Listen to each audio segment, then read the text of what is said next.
Hello, this is Mark Hubbs with Aris Gone Bullet Modes. I named this video A Tale of Two Remingtons, but actually it's going to be more than that. We're going to examine 5 different guns. My intent was to see how close the common reproductions on the market today are to an original revolver. And for this I had access to an excellent condition original belonging to a friend named John, who's also a member of our local Civil War Roundtable. So stick with me and I'll tell you what I found out. It was very surprising.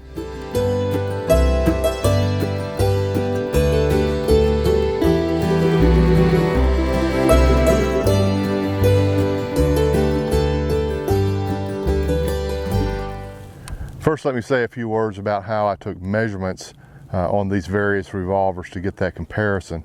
It was by no means scientific. It was probably rather arbitrary, but I had to pick several things about each one that I could measure consistently across the board.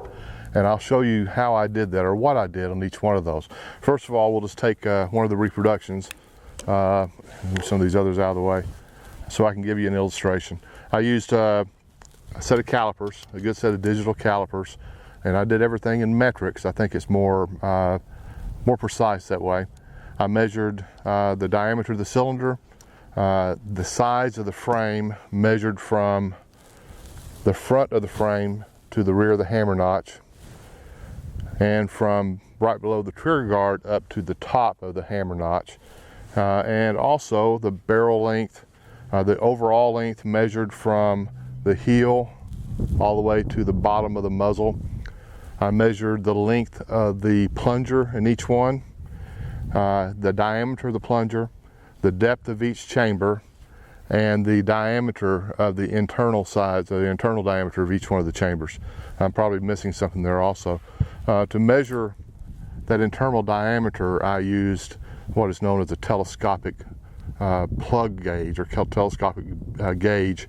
You can see these are spring loaded, these little ears, and what you do, you put that inside the chamber and then tighten it, and they'll expand out to the diameter you want.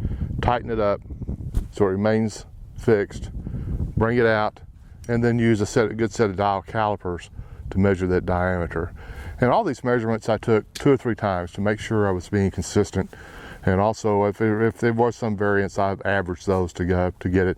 Now, one thing I do regret, when I measured the original revolver, I did not have access to a telescopic gauge at the time. So I had to use just the internal measuring on a dial caliper, and a digital dial caliper. And obviously that's not quite as accurate, but it's pretty close, I believe.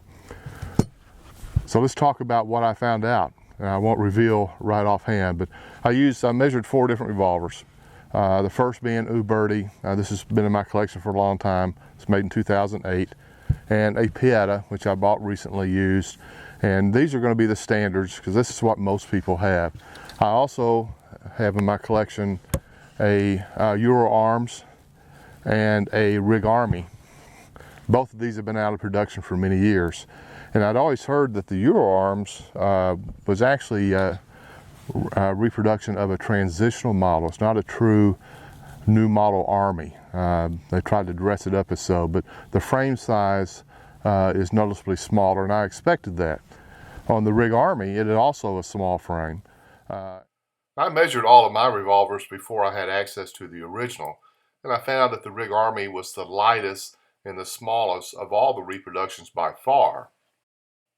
I'd also heard tales that most of the reproductions are oversized, much more than the original, for various reasons. So I made the assumption, and you know what they say about assumptions, that the Rig Army was going to be the closest of all the reproductions as far as size and weight. I'll share a spreadsheet later in the video that has a comparison of all the measurements from all 5 of the revolvers. But first, let's talk a little bit about the original one that I had a chance to examine. This New Model Army was in beautiful condition, and the photographs really do not do it justice. It was made probably early in 1864, and probably has about 95% blue. Now look at it closely, and you'll notice one thing that you should keep in mind. Notice the loading port. The ramrod plunger does not extend into that loading port. and the port's very large. It can handle almost any size conical bullet.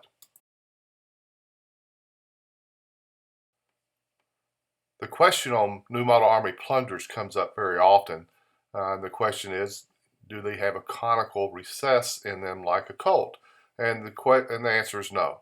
You can see it's ball-shaped, but it has notches on either side of it to allow the tip of a conical bullet to pass underneath into that cavity. So the reproductions generally are all pretty close to that setup. Now here's a Johnson & Dow sitting in the chamber inside the loading port. As you can see, there's plenty of space. And even the 259 grain Dragoon bullet will fit within that loading port, and cartridges can be loaded with a 25 grain cartridge of that size.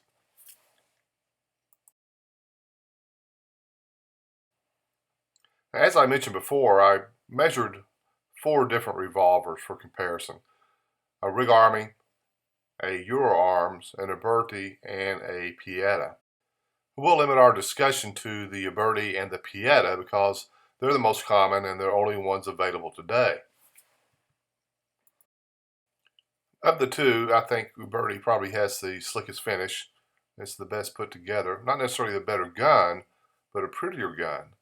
And also you'll notice, very important, that the loading lever does not extend into the loading port, just like the originals. The loading plunger is very similar to the original, slightly ball-shaped, and either side is clipped a little bit to allow the nose of a bullet to get underneath the cavity. Here also you'll see that the loading lever catch is dovetailed into the barrel, which is not like the original, and the front side is also dovetailed.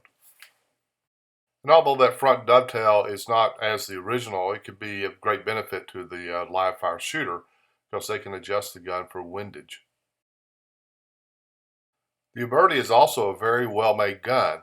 I just don't think the finish is quite as deep as on the Uberti. And also, Pietta loves to put all its modern markings on the outside of the barrel where they can be easily seen, instead of hiding them under the loading lever like Uberti does. But one thing that you'll have to notice is the loading lever port. The plunger extends deep into that port and will block a long conical bullet. Here you can see the plunger is similar to the original, but it's not nearly as deep as the original or the Uberti, and will blunt a bullet a little bit more than those two revolvers. So despite their various flaws, which is the most authentic, the Uberti or the Pietta? Well, let's look at a spreadsheet of all the measurements. You may have to stop the frame on this to read these, but I'll hit the highlights. As you can see, the original is much heavier and much larger than any of the reproductions. It weighs in at 1.32 kilograms, or 2 pounds 15 ounces. The closest to it is the Pietta at 2 pounds 12.5 ounces. And the Uberti falls right behind at 2 pounds 11.8 ounces. Pietta continues this trend in all the other weights and measurements. It is the closest of all the reproduction revolvers, with the Uberti a close second behind it. So as far as physically copying the original Remington New Model Army, the Pietta is the winner. So that's the final result. The Pietta is dimensionally the closest to the original, with the Uberti being a very close second. And always, and this is my opinion on both these makers, if you've ever listened to my opinion before, I think the Ubertis are always a little bit better finished, a little bit better put together, a little bit smoother, and they also hide their modern markings underneath the loading lever, which I love. But that doesn't make them necessarily a better gun all the way around. Piettas are very well made these days. They had to overcome a bad reputation from years ago, but today they make a very good revolver. If they did a few other things to them, I think they would always have a winner as far as price and value. And going back to what we found with the Pietta, they almost hit a home run when it comes to the size of their Remington. If they could just make that loading plunger not extend down inside the loading port, they would have that home run. But unfortunately, they've squandered that large original size loading port with a plunger that goes almost 4 or 5 millimeters into that area, thus blocking the use of most conical bullets. Well, there you have it. If you have any questions or comments, please leave them below.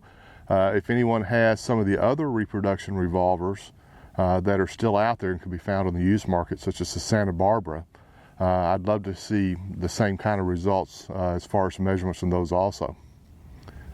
Thanks for watching, and I hope you'll come back and see us again sometime. Please give us a thumbs up if you enjoyed the video, and I'll post the website address for Airgun bullet modes in the description of this video. Please visit us there, and you can see our whole lineup of projectiles for Civil War revolvers and carbines. Thanks again.